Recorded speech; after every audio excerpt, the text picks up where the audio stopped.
What are common questions? I think one of the most common questions that we get is how often we see the same diagnosis that the person will have, and kind of how rare it is, how often it's seen in the general population. That's a really common question that people ask, and I think the other part of that is the genetics behind it.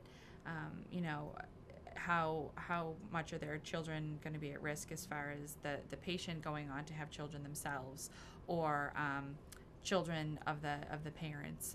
If they had more children in the future, would other children be at risk as well? I think that that's always kind of a big concern when people come in. And I think a lot of questions do stem from what will happen throughout the person's lifetime.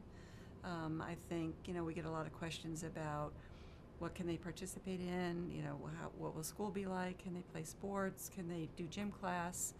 I think also just knowing how things might change over the person's lifetime.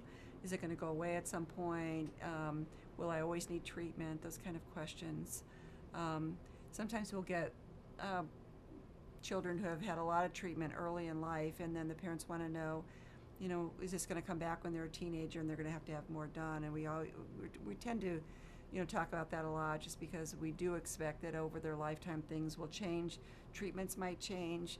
They might have a flare up of, some area where they have, let's say they have a lymphatic malformation. They're going to have some leaking through lymphatic vesicles, and those can get better for a while and then come back again in the future. So we always talk about how we think things will play out over the person's lifetime.